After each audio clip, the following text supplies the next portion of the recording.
السلام علیکم خواتین حضرات۔ ہم نے کل آپ کی خدمت میں غالب کی جو غزل پیش کی تھی اس کا پہلا شعر تھا، قفس میں ہوں اگر اچھا بھی نہ جانے میرے شیون کو،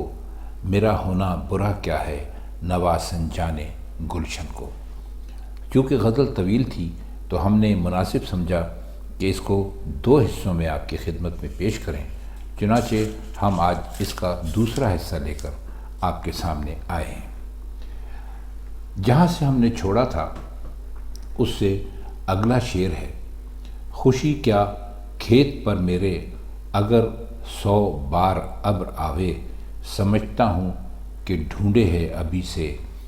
برق خرمن کو۔ خوشی کیا کا مطلب ہے کہ میں کس بات پر خوش ہوں، اور ابر کہتے ہیں بادل کو، اور برق کہتے ہیں بجلی کو۔ تو فرماتے ہیں کہ اگر میرے کھیت پر بادل 100 بار بھی آئے تو اس کا صرف یہی پہلو نہیں کہ کھیت پر بارش ہوگی اور اس سے فصل تیار ہو جانے میں مدد ملے گی، ایک پہلو یہ بھی تو ہے کہ بادلوں کے ساتھ مصیبت کا سامان بھی آئے، یعنی بادلوں کے اندر بجلی ہوتی ہے، اور اگر بجلی آئی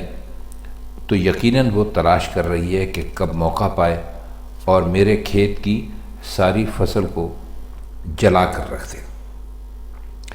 اصل میں مرزا نے یہ حقیقت بیان کی ہے کہ دنیا میں ہر چیز کے دو پہلو موجود ہیں، ایک فائدے کا ہے اور دوسرا نقصان کا ہے، اور انسان کو صرف ایک ہی پہلو پر نظر نہیں رکھنی چاہیے۔ لوگ ایسے اشعار کی بنا پر مرزا غالب کو قنوطی شاعر یا مایوس شاعر قرار دیتے ہیں، حالانکہ یہاں اس کا کوئی سوال نہیں ہے۔ دیکھنے والی آنکھ اور مستقبل میں دیکھنے والی آنکھ اور چیزوں کو مختلف انداز میں پرکھنے والی آنکھ یا سوچ یہی ہے کہ دونوں پہلو سامنے رکھے جائیں۔ تو یہ قنوطیت یا مایوسی نہیں ہے، بلکہ ایک طرح کی بصیرت ہم اس کو کہیں گے۔ ایک ایسا شاعر جو آنے والے وقت کے حوالے سے بھی شعر کہے اور آپ کو زندگی کا ہر پہلو دکھا دے۔ شعر ہے، وفاداری بشرط استواری اصل ایمان ہے، مرے بت خانے میں تو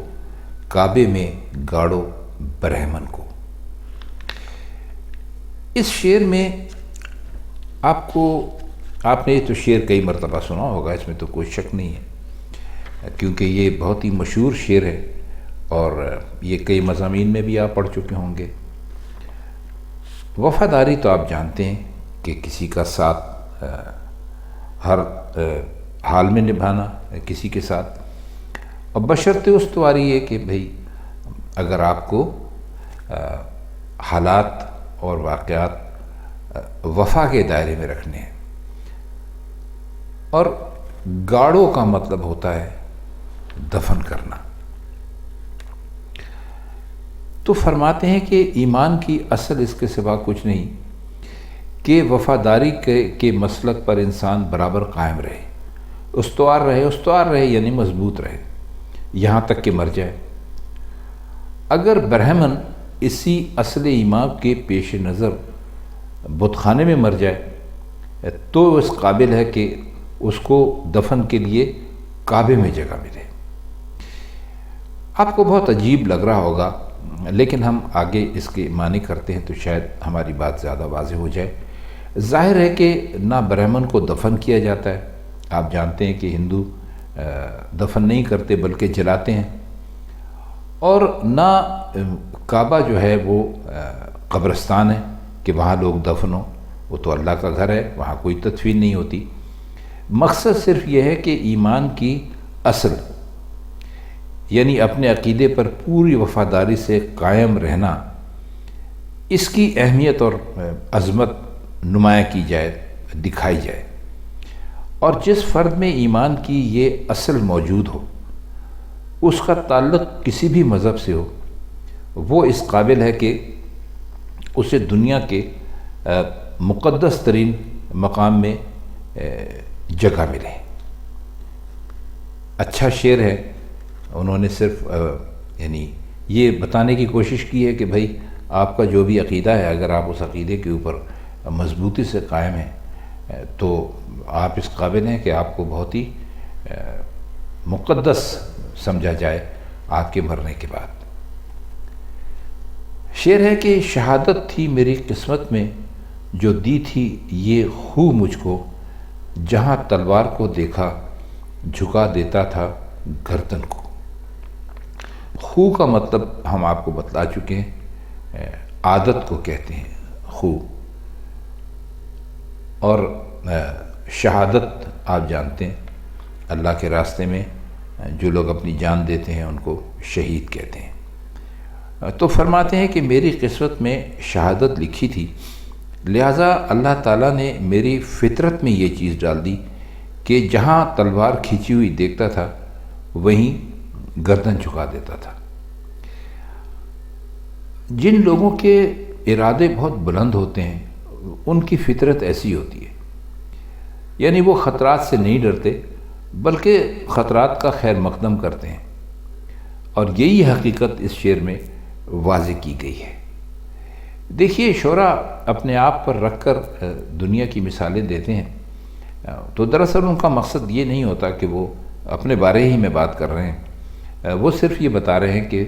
دنیا میں ایسے لوگ بھی ہوتے ہیں جو کسی قسم کے خطرے سے نہیں ڈرتے، اور وہ سمجھتے یہ ہیں کہ ہر قسم کے خطرے کا مقابلہ کرنے کے بعد ہی وہ کسی قابل ہو سکتے ہیں۔ اگلا شعر ہے، کافی مشہور شعر ہے، آپ نے سنا بھی ہوگا۔ نہ لٹتا دن کو تو کب رات کو یوں بے خبر سوتا، رہا کھٹکا نہ چوری کا دعا دیتا ہوں رہزن کو۔ کھٹکا کا مطلب ہے خطرہ، اور رہزن کہتے ہیں جو آپ کو راستے میں لوٹ لے۔ تو یہاں راستے میں لوٹنے کے کو اگر آپ نہ بینیں تب بھی لوٹنے والا یا ڈاکو، یہ آپ کہہ سکتے ہیں اس کو، چور جو آپ کو راستے میں لوٹ لے۔ تو کہتے ہیں کہ اگر میں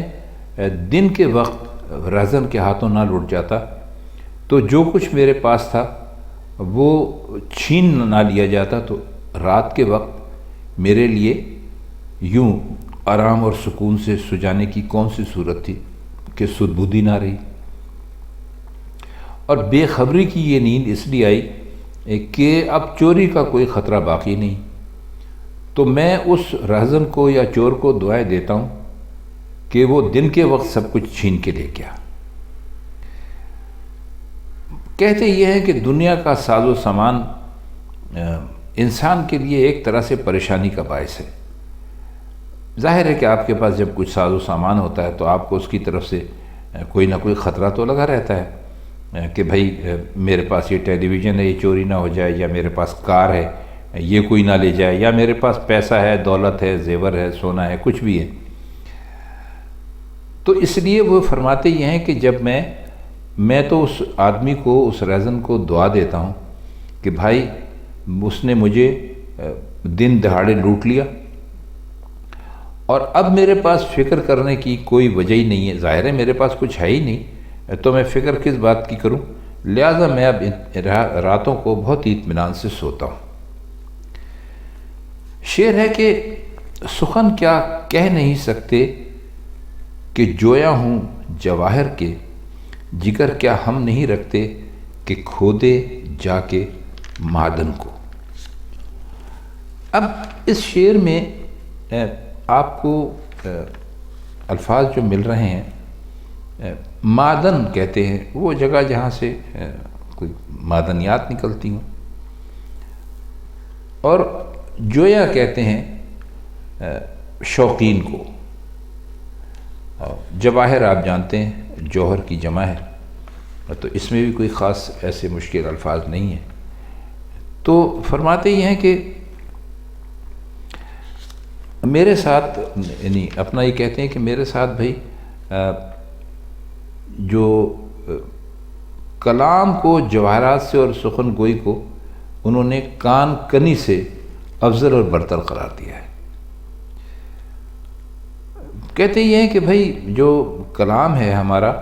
وہ ہیرے جواہرات کی طرح ہے، اور یہ جو ہماری سخن گوئی کرنے کی فطرت ہے یہ کسی بھی سونے، ہیرے یا جواہر کی کان سے بہت اعلیٰ ہے۔ اور کیا ہم شعر نہیں کہہ سکتے کہ جواہرات ڈھونڈتے پھریں؟ تو ہمارے پاس جگر نہیں جس کی کاوش سے اعلیٰ درجے کے اشعار نکال سکتے ہیں، تو ہم کانیں کھودتے پھریں؟ تو دراصل اپنے کلام کے بارے ہی میں ایک طرح کا یہ فخریہ شعر ہے جس کو ہم کہہ سکتے ہیں۔